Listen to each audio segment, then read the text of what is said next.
Brought to you by Palvi Agrico. पालवी ॲग्रिको, भारताचा पहिला AI तंत्रज्ञानावर आधारित B2B आणि B2C ई-कॉमर्स प्लॅटफॉर्म. शेतीसाठी जे काही लागणार थेट तुमच्या बांधावर पोहोचणार, मोबाईलच्या एका क्लिकवर. गळ्या इतकं पाण्यातून आले मुलं, मदत केली, काही माल वर टाकला आणि काही माल भिजला. तेवढ्या राड्यात आम्हाला काढता नाही आला. त्याच्यामुळं बराचसा मालाला कोंब उगलेत. यांच्या घरातल्या बाजरीला बघा कोंब आलेत. ही खाण्याची बाजरी होती. हो, मी सध्या बीडमध्ये आहे आणि हनुमान नावाचे शेतकरी मला भेटलेत, ज्यांच्या घरामध्ये कमरा एवढं पाणी गेलेलं होतं. आता त्यांच्या सगळं सामान त्यांनी बाहेर काढलंय आणि त्यांच्या घरामध्ये जे धान्य होतं ते धान्य पूर्णतः भिजलेलं आहे. निम्म काही घरात आहे आणि निम्म त्यांनी त्यांच्या स्लॅबवर नेऊन गच्चीवर नेऊन टाकलंय. तर त्यांच्याशी आपल्याला बोलायचं आहे आणि त्यांच्या घरात काय काय नुकसान झालंय ते सुद्धा आपल्याला समजून घ्यायचं. पण हनुमानजी, त्या दिवशी ज्यावेळेस पूर आला त्यावेळेला नेमकं काय झालेलं? त्यावेळेस आम्ही घरामध्ये होतो आणि अचानक पाणी आलं वरून. आम्ही ज्यावेळेस आम्ही सारं सोडून दिलं आणि मग घराच्या बाहेर निघायचं की इतकं कमरा इतकं पाणी लागलं इथं ह्या रोडला. आणि सरच बाहेर पळालो, जनावर वगैरे घेतले आणि तिथपर्यंत बाहेर निघोस तर आम्हाला तिकडे पलीकडे जाता आहे ना. किती धान्य होतं तुमच्या घरात? आमचं 10-20 गोणे होतं. बाजरी होती का ज्वारी? बाजरी, गहू, ज्वारी पूर्ण काही भिजलंय, काही हाय समजा. त्यातलं किती भिजलंय? ते बी 10-20 गोणे भिजल्यात. मग आता कसं वाळवायचं त्याला? आता वाळायचं, पावसामुळे वाळायचंच येत नाही ना ते तसंच गच्चीवर ठेवलेलं आहे. गच्चीवर ठेवलं? जायचं गच्चीवर? हा, गच्चीवर आता काय जाऊ. आतमध्ये किती आहे? आतमध्ये तर हाय बाजाव त्याच्यावर ठेवलेलं, ते बी खाली नाही ठेवलेलं. खाली नाही? नाही. दाखवा बरं जरा, कुठे आहे? आपण गच्चीत जाऊयात. हे काय? हे बघा, यांनी यांच्या घरातल्या बाजरीला बघा कोंब आलेत.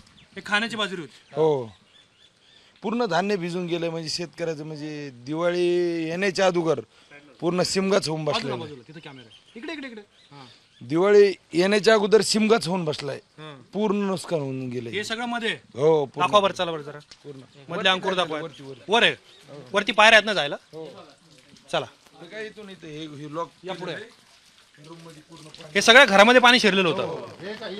लेवल आहे या घराची. हे बघा, ही तर लेवल आलेली आहे घराची. बघा पाणी, हे पाणी लेवल दाखवा. हे बघा इथपर्यंत पाणी. हा, पूर्ण ह्या घरात पूर्ण पाणी होतं. सगळं सामान पाण्याखाली होतं. सगळं पाण्याखाली. काय केलं त्या दिवशी? गळ्या इतकं पाण्यातून आले मुलं, मदत केली, काही माल वर टाकला आणि काही माल भिजला. तेवढ्या राड्यात आम्हाला काढता नाही आला.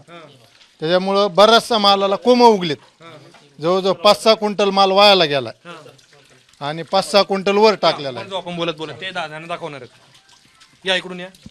तुम्ही कसं निस्तारलं मग हे सगळं? आम्ही गळ्या इतक्या पाण्यातून आता आलो 4-5 जण आणि 4-5 जणांनी तो माल बाहेर काढा आणि वर टाकला आणि राहिलेला खाली भिजलेला माल मग ते उचलताच नाही आला. पाणी वाढत गेलं, त्याच्यामुळं काहीच करता नाही आला आम्हाला.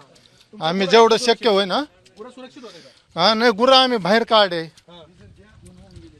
हे बघा, शेतकरी किती संकटातून जातोय.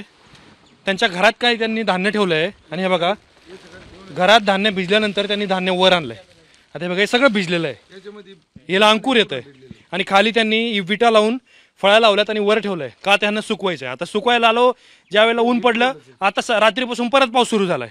तिथे कांदे ठेवलेले आहेत, सगळे काय आत राहण्याचं ओढण्याचं सगळं सामान ठेवलंय त्याच्यामध्ये. हे सगळ्या बाजरीच्या गोण्या आहेत. त्यांनी मला अंकुर दाखवले. आता मी त्यांना खोलायला लावत नाही कारण ते सगळं ओलं झालंय. हे बघा सगळं. तू बाजूला थोडं कॅमेऱ्यात बाजूला. सगळ्याचे सगळे कपडे भिजलेले आहेत.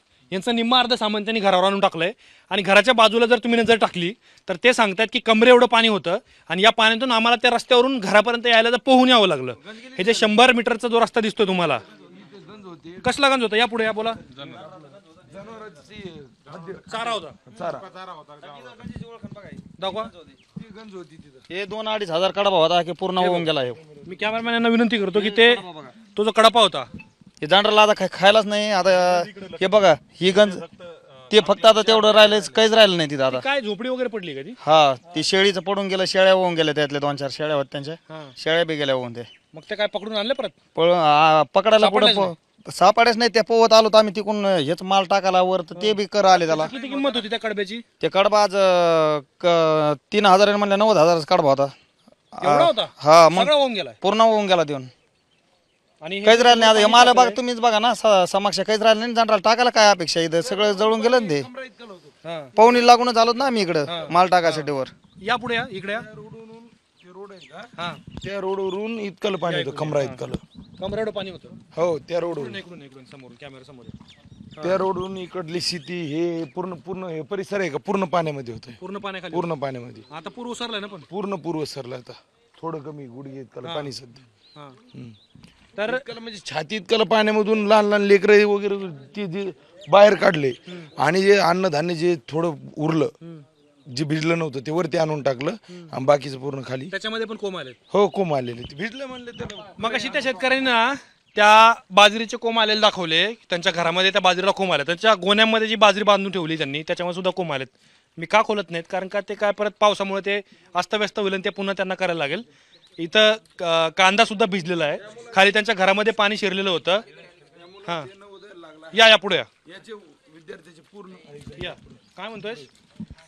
माझं दप्तर ते वाहून गेलं हा. आणि सगळं पेन पुस्तक नवोदयला आता उत्तीर्ण झालोय. कुठल्या शाळेत जातोय आता.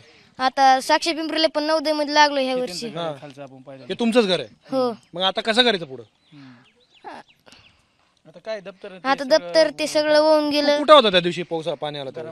घरामध्येच होतो. हा मग पाणी आलं की मग हे आले मग आम्हाला काढलं. हम्म. मग आम्ही बाहेर गेलो होतो 2-4 दिवस झालं बाहेरच राहत होतो. कुठं राहता तुम्ही. 3 किलोमीटरवर. इथून 3 किलोमीटर. आणि जर तुला आता शाळेत जायचं असेल मग तू कसं करतो. तिथून गाडीवर नेऊन सोडतात पप्पा. गाडीवर. हो आणि मग आता खाणं पिणं सगळं घर बदललंय आता मग. हो मग इथलं खाणं सामान काही पिणं नेलं का तिकडे. इथलं सामान ते माणसं आलं ते त्यांनी नेलं. अत्यंत दयनीय शेतकऱ्यांची अवस्था आहे.